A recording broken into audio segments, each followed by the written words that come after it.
Olá, seja bem-vindo.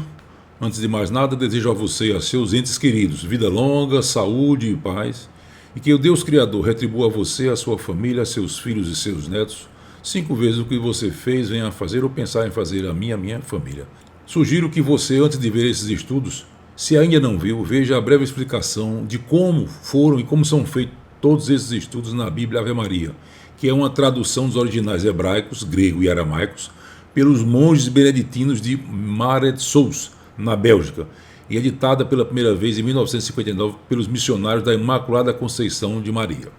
Também são consultadas as Bíblias da CNBB, a Bíblia do Peregrino, da edição Paulus, a Bíblia Sagrada edição Pastoral e a Bíblia de Jerusalém. O título dessa mensagem é De onde veio a Bíblia? Interrogação. Analisando suas verdadeiras raízes históricas. Abra sua Bíblia Ave Maria em Êxodo, capítulo 34, versículo 27, você vai encontrar: o Senhor disse a Moisés, escreve estas palavras. Em Apocalipse 1:11, o que vês escreve nesse livro, Deus falando para João. Êxodo 31:18, entregou-lhe as tábuas do testemunho, tábuas de pedra escritas com o dedo de Deus. Êxodo 32:16, e a escritura nela gravadas era a escritura de Deus. Ainda na Ave Maria, Deuteronômio 9:10 diz: o Senhor entregou-me as 2 tábuas de pedra escritas com o dedo de Deus. Romanos 15:4 diz: ora, tudo quanto outrora foi escrito para nossa instrução. São perguntas antigas. Quem surgiu primeiro, a Bíblia ou a igreja? Quem surgiu primeiro, o ovo ou a galinha? Essas perguntas são bem antigas e permeiam muitas discussões. São perguntas simples, mas esse estudo vai enriquecer os seus conhecimentos bíblicos. Essas perguntas geram engano das pessoas. Na realidade, conforme está na Bíblia, a galinha surgiu primeiro que o ovo, porque o ovo é um produto da galinha. Gênesis 1:24-25 diz: diz Deus, produz a terra seres vivos segundo a sua espécie, animais domésticos, répteis e animais selvagens, segundo a sua espécie. A ciência confirma a Bíblia. Sem galinha não pode existir ovo. O ovo vem depois da galinha. Por quê? Porque o ovo tem proteínas que vêm da galinha. A vitelogenina, ovoalbumina, ovotransferina, ovo mucoide, porque o ovo contém também material genético, DNA, que vem da galinha. De forma idêntica, na Bíblia, as árvores vieram antes das frutas. A bananeira vem antes da banana. Gênesis 1:11 diz: produza a terra relvas, ervas que deem semente e árvores frutíferas que deem fruto segundo a sua espécie, cuja semente esteja nele, ou seja, no fruto. Há uma sequência: árvores que deem frutos e esses frutos tenham sementes. Quando o assunto é igreja, precisamos analisar primeiro quantas igrejas ou tipo de igrejas existem. Na realidade, quando falamos em igreja, precisamos falar que existem 2 igrejas, 2 tipos de igrejas: a igreja visível e a igreja invisível. Vamos falar sobre cada uma delas para que você entenda melhor. A igreja visível é a entidade física onde as pessoas congregam. Aí existem várias igrejas de denominações reformadas: presbiteriana, congregacional, metodista, luterana, anglicana, batista, Assembleia de Deus e a Igreja Católica Romana. O batismo é o modo como uma pessoa se torna membro da igreja física. Igrejas visíveis têm que ser pessoa jurídica, ou seja, tem que ser CNPJ para existir como igreja. Não nos esqueçamos que nem todos que hoje estão nos bancos das igrejas realmente confessaram Jesus como Senhor e o único suficiente Salvador. Nem todos que estão hoje no banco da igreja visível fazem parte da igreja invisível. Nem todos que estão nos bancos das igrejas terão seus corpos transformados, conforme está escrito em 1 Coríntios 15, 51, 53. Eis que eu vos revelo o mistério: nem todos morreremos, mas todos seremos transformados. Em Filipenses 3:21 diz que transformará nosso mísero corpo, tornando-o semelhante ao seu corpo glorioso, ou seja, o corpo de Jesus. Surge uma pergunta: alguém pode pertencer à igreja visível sem pertencer à igreja invisível? Sim, desde que minta, fingindo ter aceito Jesus como seu Salvador. É o que a Bíblia chama de lobo em pele de cordeiro. A igreja invisível é formada por todos aqueles que Deus escolheu antes da fundação do mundo. Quando falamos em igrejas, precisamos falar de predestinação. Predestinar é escolher alguém para um certo destino, ou seja, predestinar, destinar antes. Vou aqui tomar agora a Bíblia na versão CNBB. Romanos 8:29-30 diz: pois aos que ele conheceu desde sempre, também os predestinou a se configurarem como a imagem de seu Filho, Jesus Cristo. Voltando à Ave Maria, diz: antes da criação do mundo, nos escolheu antes da fundação do mundo. Efésios 1:11, nele predestinado segundo o desígnio daquele que tudo realiza por um ato deliberado de sua vontade. Você pode ver, a Bíblia fala claramente que Deus separou antes da fundação do mundo uns para a salvação e outros não. Aos predestinados, Deus dá a fé salvadora. Abra sua Bíblia, Ave Maria, Efésios 2:8-9 diz: porque gratuitamente fostes salvos mediante a fé. A salvação é graça de Deus, não é mérito de ninguém. A igreja de Deus é formada por todos os que ele predestinou. Tudo começa pela escolha de Deus sobre os predestinados. Assim como o oleiro escolhe que pedaço de barro usar e que destino dará às suas obras, Deus escolheu quem ele quis para a salvação e, consequentemente, outros para a condenação. Romanos 9, 20 a 21 diz: Mas quem és tu, ó homem, para contestar a Deus? Porventura o vaso de barro diz ao oleiro: Por que me fizeste assim? Basicamente, a igreja invisível é formada por três tipos de pessoas. Primeiro é aqueles que, mesmo antes da vinda de Jesus, creram nele como Salvador, porque o Salvador foi prometido desde Gênesis. Gênesis 3,15 diz: Esta, a descendência da mulher, ferirá a cabeça, e tu, Satanás, lhe ferirás o calcanhar. Ainda em Jó 19,25, diz: Eu sei que o meu vingador, ou seja, Redentor, meu Jesus, está vivo e que aparecerá finalmente sobre a terra. Ainda no Evangelho de Lucas, capítulo 2, versículo 25, diz: Simeão esperava a consolação de Israel e o Espírito Santo estava nele, e fora-lhe revelado pelo Espírito Santo que não morreria sem primeiro ver o Cristo do Senhor. Diz ainda que ele foi impelido pelo Espírito Santo para ir ao templo, e lá chegou onde ele viu o menino, tomou nos braços e levou a Deus nesses termos, dizendo: Agora, Senhor, deixai o vosso servo ir em paz, segundo a tua palavra, porque os meus olhos viram a vossa salvação. O segundo grupo é formado por aquelas pessoas que hoje confessam Jesus como Senhor e Salvador. Tomando a Bíblia CNBB, Romanos 1,16 diz: Eu não me envergonho do Evangelho, pois ele é a força de Salvador de Deus para todo aquele que crê, primeiro o judeu, mas também ao grego. E por fim, é formada também por todos aqueles que ainda não nasceram, mas que quando nascerem vão crer e confessar Jesus como único Salvador.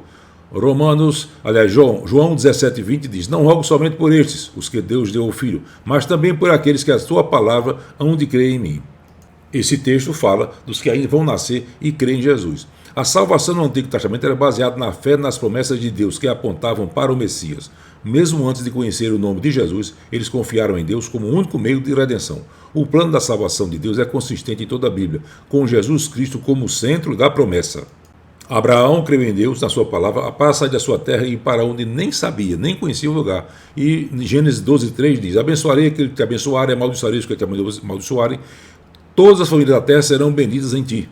Abraão confiou no Senhor, segundo Gênesis 15,16. As promessas foram feitas a Abraão e a sua descendência, Gênesis 3,16. Jó 19,25, eu sei que o vingador, já falamos, vive e está sobre a terra. Isaías aponta para o Cristo sofredor, diz que ele era desprezado, era a escória da humanidade, homem das dores, experimentado nos sofrimentos. Davi, em seu Salmo 21, 14 a 19, fala assim: Sim, rodeia-me uma malta de cães, cercam-me um bando de malfeitores, transpassaram minhas mãos e meus pés, repartem entre si as minhas vestes e lançam sorte sobre a minha túnica. Em 2 Samuel 7, 12 a 16, Deus diz: Quando chegar o fim de teus dias, Davi, e repousar com teus pais, suscitarei de uma descendência teu filho Salomão. Se ele cometer alguma falta, eu o castigarei com a vara de homens e com açoite de homens, mas não tirarei a minha graça, como tirei de Saul, que a afastei de ti. Aqui Deus promete ao filho dele, Salomão, será um rei eterno. Romanos 1,17 diz: Porque nele, Jesus, se revela a justiça de Deus. O justo viverá pela fé. Como já falamos, pessoas tinham a fé no Cristo Salvador, tá certo? E lembrar também, Lucas 23, 42 fala de quê? Daquele pecador, daquele marginal, daquele ladrão, como se estava, que se arrependeu. Inicialmente eles estavam contra Deus, mas depois um deles se arrependeu e disse: Lembra-te de mim quando entrar no teu reino. O que é que Deus respondeu? Hoje estarás comigo no paraíso.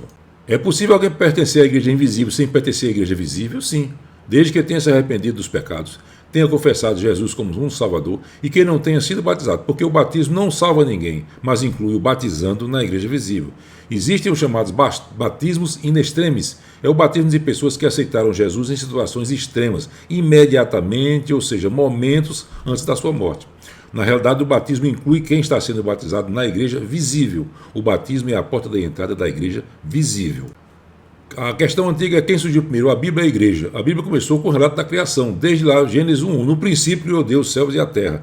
A gente tem que esquecer que a Bíblia envolve o Velho e o Novo Testamento. Abraão, Isaac, Jacó, os patriarcas, a libertação do povo do Egito, lá em Êxodo. O Senhor disse a Moisés: escreve isso para lembrar, ou seja, sempre Deus mandando dizer: escreve isto para lembrar.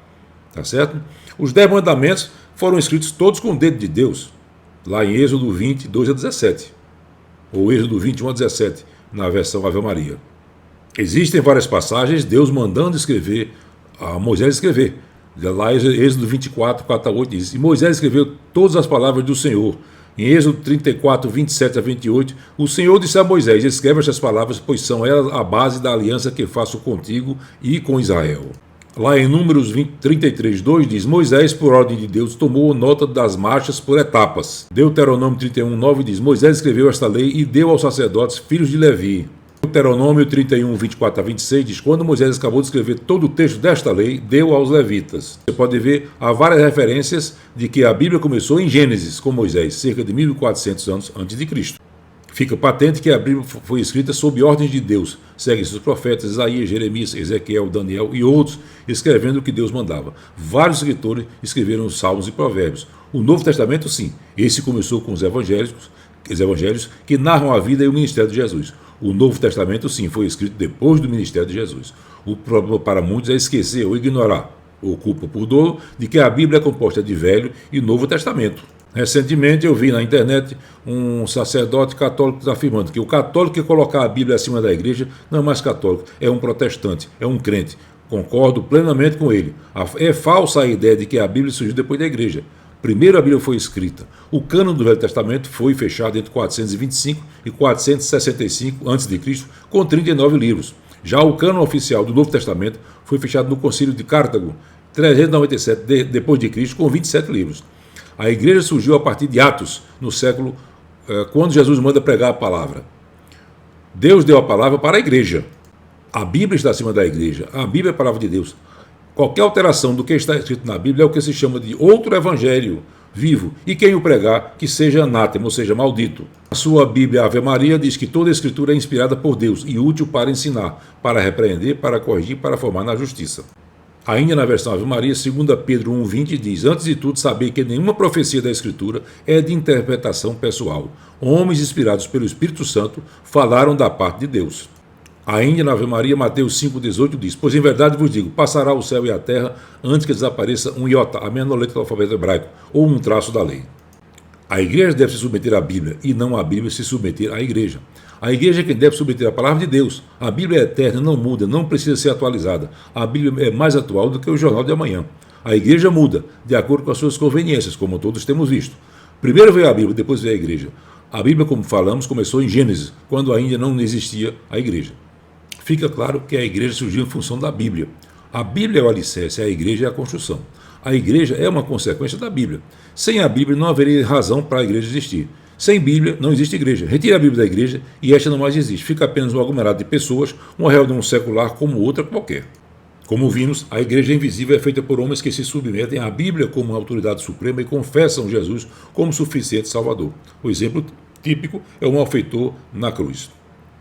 A Bíblia foi feita sob a orientação de Deus, como já mencionamos anteriormente. Na realidade, a igreja invisível é feita por homens que já se arrependeram e confessaram, pelos que hoje se arrependem e confessam, e pelos que se arrependerão e confessarão Jesus como Senhor e suficiente Salvador. A igreja bíblica deve pregar exclusivamente o que está na Bíblia, porque a igreja visível é o veículo de proclamação da palavra de Deus. A igreja bíblica tem por obrigação pregar somente a palavra de Deus, sem nada acrescentar ao seu conteúdo. Para isto, o mensageiro precisa de orientação do Espírito Santo na explanação da palavra aos presentes.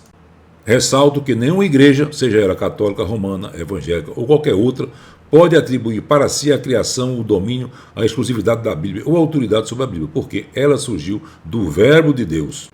E o Verbo de Deus já existia antes da fundação do mundo. João 1, de 1 a 3 diz: no princípio era o Verbo, e o Verbo estava junto de Deus, e o Verbo era Deus. Ele estava no princípio junto de Deus. Ou seja, Jesus estava junto de Deus na criação do mundo. João 5,39 diz: vós perscrutais as Escrituras, julgando encontrar nelas a vida eterna. Pois bem, são elas mesmas que dão testemunho de mim. A Bíblia é quem dá testemunho de Jesus. Ressalto que o poder de Deus está nas Escrituras e não na igreja. Errais não conhecia nas Escrituras, nem o poder de Deus. Jesus não disse: errais não conhecia na igreja. Ele também não disse: errais não conhecia na igreja tal e qual. Quem acreditar que a igreja está acima das Escrituras, mostra que não conhece o que Jesus disse. não errais, não conhecendo a Escritura, e nem o poder de Deus. Quando alguém dá mais crédito ao que a igreja diz do que a Bíblia diz, de certa forma está dizendo, como na música, tudo certo como 2 e 2 são 5. A igreja visível, seja ela qual for, surge de quê? Da adesão à aceitação de novos membros ao que está escrito na Bíblia, mediante o que? A pregação da palavra pelos apóstolos, profetas, evangelistas, pastores e mestres.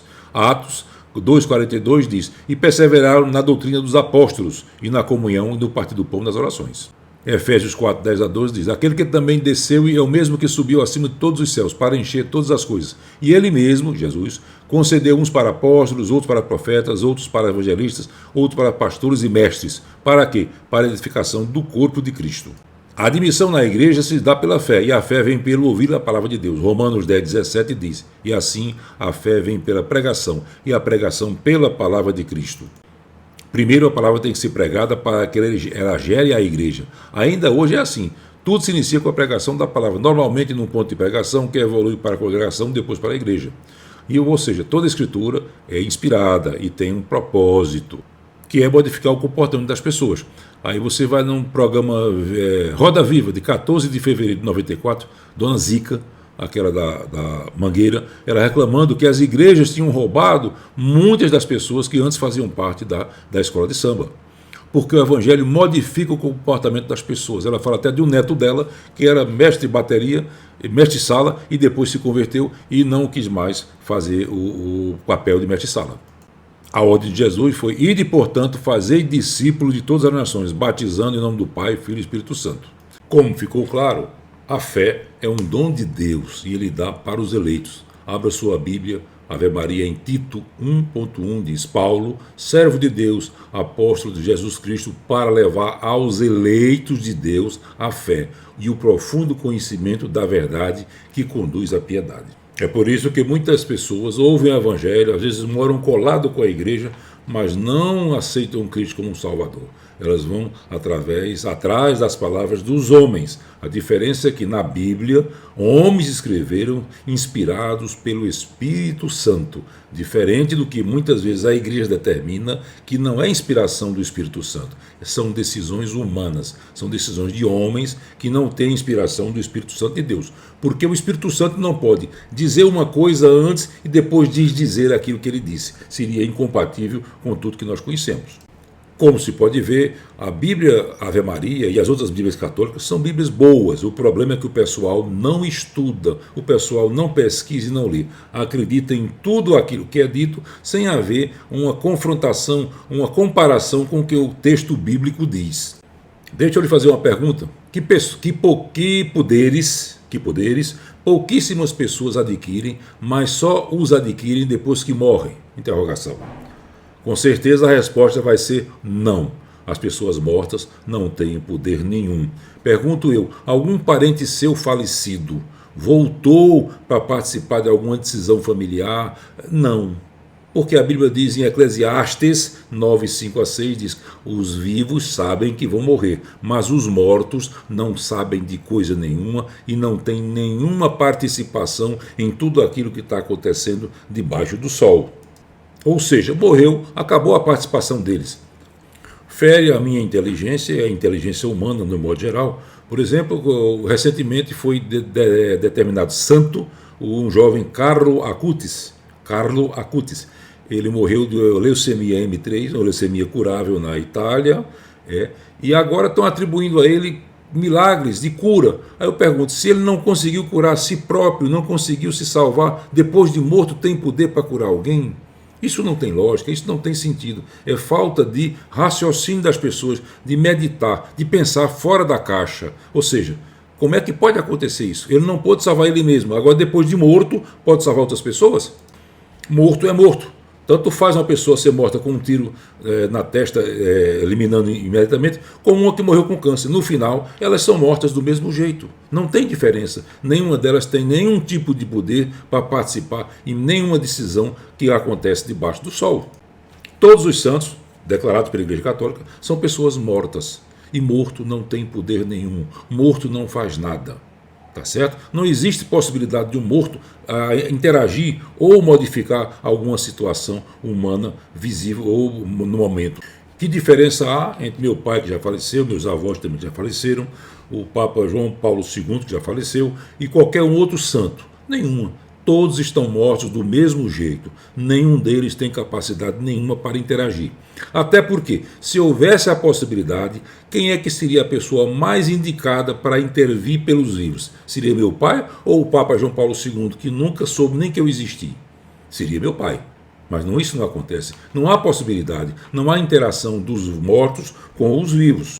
O problema é que as pessoas não pensam, não meditam na palavra de Deus. Elas não leem a Bíblia, elas não meditam e não perguntam a Deus. Eu sempre digo que a Bíblia é o único livro em que o autor, Deus, está ao seu lado 24 horas por dia, 7 dias por semana, 365 dias por ano. É só você buscá-lo com autenticidade, confessando: Senhor, me ajuda, me mostra.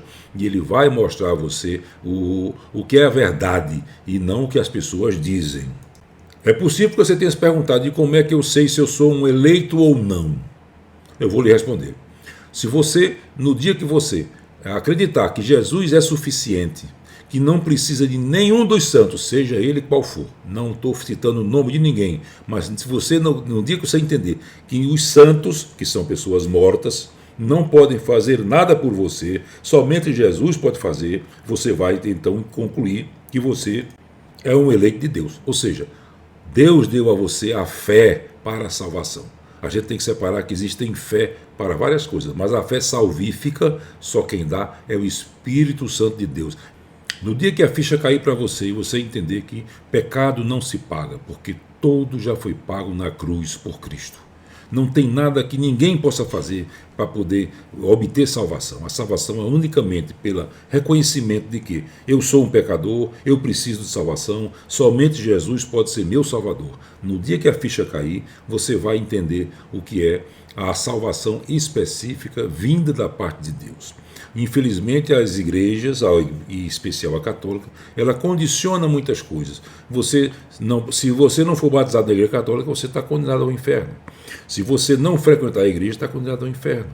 Se você duvidar dos dogmas, está condenado ao inferno. Se você duvidar, se você contestar as autoridades humanas, você vai estar condenado. O Evangelho não oferece essa opção. O Evangelho não diz isso. O Evangelho diz: aquele que crê será salvo. E lembro mais uma vez o ladrão, o penitente, o malfeitor, como algumas versões dizem, que ao lado de Jesus diz: Senhor, lembra-te de mim quando chegar no teu reino. E Jesus de imediato respondeu: hoje mesmo estarás comigo no paraíso. Então, a salvação é uma coisa imediata, não depende de você, depende de você acreditar. Somente que Jesus é o único caminho, não é é o único caminho de chegar até Deus. Ninguém vem ao Pai senão por mim, disse o próprio Jesus. Não tem outro caminho. Se houvesse, ele teria dito: procure fulano, procure Beltrano, fale com fulaninho, apele para Beltrano, mas não. Ele diz que ninguém vem ao Pai senão por mim, ou seja, pelo próprio Cristo. Não há como você chegar lá apelando a santos ou santas, pedindo intercessão. Não existe isso aí. Você está, infelizmente, sendo enganado por uma própria culpa sua. Você não buscou a Deus na Bíblia conforme a palavra dele. No dia que você buscar, a ficha vai cair, se realmente você for eleito. Aí eu não posso dizer quem vai ser eleito, eu não sei. Deus escolheu, não fui eu. A minha obrigação é levar a palavra. Aqueles a quem ele escolheu, a palavra vai frutificar. É como você faz uma plantação. Você bota 4, 5 sementes numa cova. Nem todas germinam. Às vezes apenas uma germina. Então a obrigação sua é botar mais de uma. A minha obrigação é plantar a palavra, levar a palavra de Deus. E aí as pessoas, dependendo se elas foram eleitas ou não, vão frutificar ou não. Eu não tenho condições de dizer quem vai ser salvo ou não, quem são os eleitos. Ninguém tem esta condição. Isso pertence somente a Deus, porque foi decidido antes da fundação do mundo, conforme nós já vimos na sua Bíblia, Ave Maria, lá em Efésios. Então, fica aqui a recomendação para que você não só mantenha sua Bíblia aberta na sala no Salmo 91, você leia, pesquise, confronte, compare se o que o líder religioso está dizendo está de acordo com o que está na Bíblia. Se está de acordo, muito bem. Se não está de acordo, você tem a obrigação de não aceitar. Jesus disse: passará o céu e a terra, porém as minhas palavras não passarão. Então você tem que entender que qualquer pessoa que pregar além disso aí está sendo anátema, maldito de Deus. Tá certo? Espero que essa mensagem abra o seu entendimento, que você busque a partir de agora observar na Bíblia se o que está sendo dito está de acordo. Peça ao Espírito Santo de Deus para confrontar você, confirmar com você: Senhor, isso que eu estou entendendo é o certo, isso que estão me dizendo é o certo. Me mostra, Senhor. Deus vai mostrar. Conforme já disse, Ele está ao seu lado 365 dias por ano. Então você deve buscá-lo para tirar as suas dúvidas. Que Deus abençoe você, abençoe sua família, que você seja fonte de bênção, que você tenha certeza da salvação. Eu, pessoalmente, como todo mundo, como todos os que creem em Cristo, não tenho medo da morte. A morte vai vir. Eclesiastes já disse: os vivos sabem que vão morrer, os mortos não sabem de nada. Eu sei que um dia vou morrer, mas não me preocupo com isso aqui, porque eu sei para onde vou. Eu sei porque vou ao lado do Senhor, que eu vou ser ressurreto no dia da segunda vinda dele. Isso me tranquiliza. O corpo é como roupa suja, vai ser jogado fora.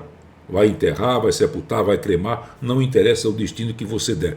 Mas a alma, o espírito vai voltar para Deus. Isso é o que me conforta. Então a morte a mim não põe medo, porque eu sei para onde eu vou. Que Deus abençoe você, sua família, derrame graça sobre vocês e, acima de tudo, lhe dê o entendimento de que a palavra de Deus é a base da igreja e não o contrário.